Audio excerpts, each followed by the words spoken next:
High friends, welcome back to my channel cooking corner. আশা করি আপনারা সবাই ভালো আছেন। আমি আজকে বাঁধাকপির একটা রেসিপি করে দেখাবো। তার আগে আপনাদের সাথে একটু কথা বলবো। আমার 500 সাবস্ক্রাইবার হয়ে গেছে, তো তার জন্য খুবই হ্যাপি আমি।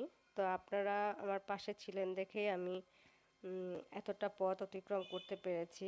যেরকমভাবে আমার পাশে আছেন, ভবিষ্যতেও এইভাবে আমার পাশে থাকবেন। তো বাঁধাকপি রেসিপির জন্য যা যা উপকরণ লাগবে পরপর বলছি। তো প্রথমে আমি জল ফুটিয়ে নিচ্ছি, জলের মধ্যে একটু নুন দিয়ে দিলাম, তারপরে স্লাইস করে কেটে রেখেছি বাঁধাকপিগুলোকে। এটা একটা ছোট্ট টিপস তাড়াতাড়ি বাঁধাকপি রান্না করার জন্য। তো এই বাঁধাকপিগুলো দিয়ে দেওয়ার পরে যখন একটা ফুটবে, তখনই আমি একটা ঝুড়ির মধ্যে জলটাকে বার করে নেব, জলটা ফেলে দেব।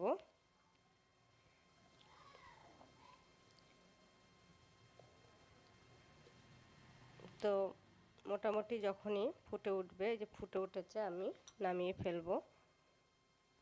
এরপরে আমি আলু কেটে রেখে দিয়েছি, আলুটাকে ভালো করে ভেজে নেব, নুন হলুদ দিয়ে ভেজে নেব। আলু দিয়ে দিলাম, এরপরে দেব নুন আর হলুদ।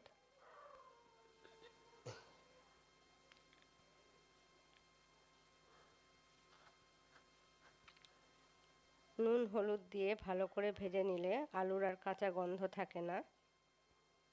তো এই জন্যই আমি নুন আর হলুদ দিয়ে আলুটাকে ভেজে নিচ্ছি।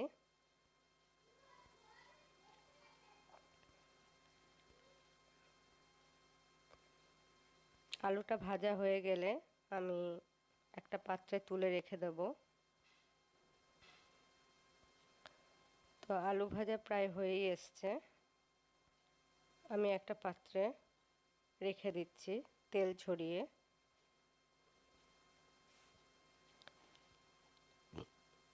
এরপরে আমি ফোড়ন দেব, গোটা গরম মশলা, দারচিনি, এলাচ, লবঙ্গ আমি ফোড়ন দিয়ে দিলাম। আর দেব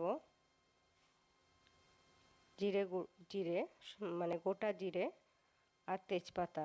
এটা থেকে যখন ফ্লেভার আসবে তখনই আমি পেঁয়াজ কুচো করে রেখে দিয়েছি, পেঁয়াজের কুচিটাও দিয়ে দেব। পেঁয়াজের কুচিটা দেওয়ার পরে পেঁয়াজটা যখন ভাজা ভাজা হয়ে যাবে তখনই আমি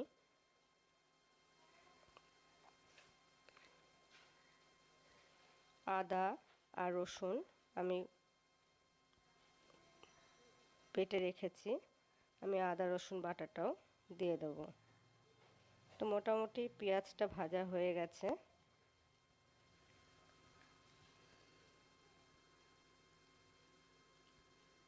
এরপরে আদা রসুনের পেস্টটাও দিয়ে দিলাম। এরপরে আমি যে মশলাগুলো দিচ্ছি স্টেপ বাই স্টেপ দেখুন। নুন দিয়ে দিলাম স্বাদ মতন, তারপরে হলুদ, জিরে গুঁড়ো, ধনে গুঁড়ো দেওয়ার পরে আমি একটু জল দেব। তারপরে দেব আমি রেগুলার লঙ্কার গুঁড়ো আর কাশ্মীরি লঙ্কার গুঁড়ো।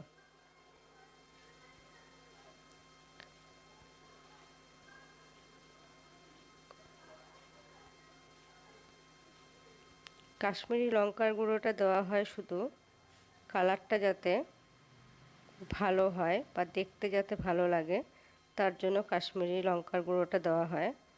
এতে কোনো ঝাল হয় না।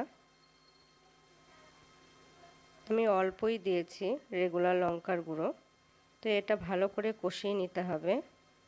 আমি টমেটো দিয়ে দিলাম, টমেটো দিয়ে ভালো করে যতক্ষণ না পর্যন্ত টমেটোটা মিশে যাচ্ছে ততক্ষণ পর্যন্ত এটাকে কুক করতে হবে।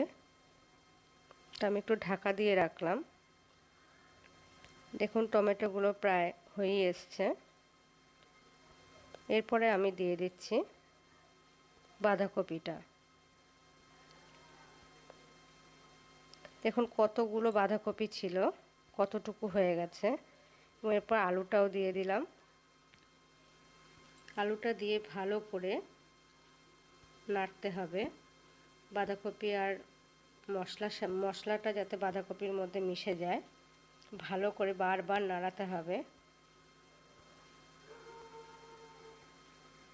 তো আমি ভালো করে মিশিয়ে নিচ্ছি সব মশলার সাথে।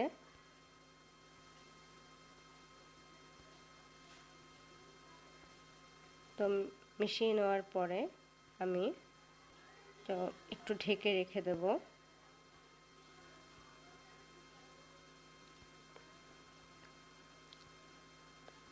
এই 3-4 মিনিটের জন্য ঢেকে রেখে দিয়েছিলাম। তো তারপরে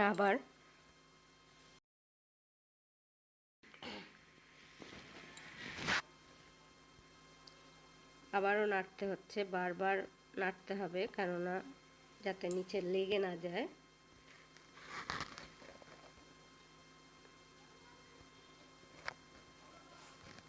এখনো সাইড দিয়ে জল রয়েছে, তা আমি একটু চিনি দিয়ে দিলাম, সামান্য একটু চিনি দিয়ে আবারও ভালো করে নেড়ে নিচ্ছি।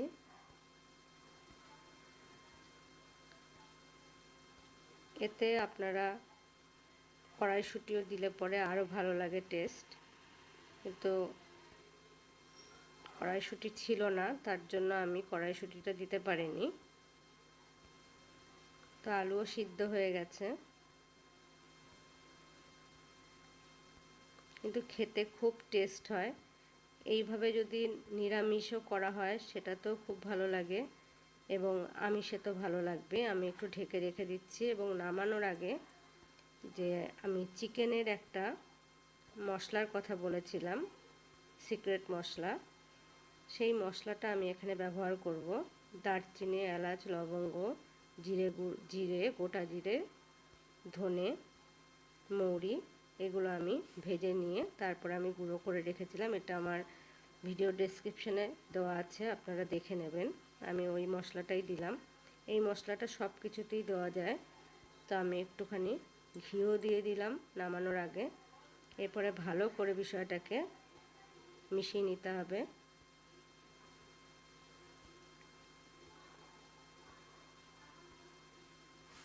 বাঁধাকপি তরকারি আলু দিয়ে খুবই ভালো লাগে খেতে। আপনারা অবশ্যই বাড়িতে ট্রাই করবেন। যদি আমার রেসিপিটা আপনাদের ভালো লাগে, বা আপনাদের যদি একটু মনে হয় যে এই টিপসটা খুব কাজে লেগেছে, অবশ্যই কমেন্ট সেকশনে জানাবেন যে কেমন লাগলো। যদি ভালো লাগে অবশ্যই লাইক করবেন, শেয়ার করবেন, সাবস্ক্রাইব করবেন।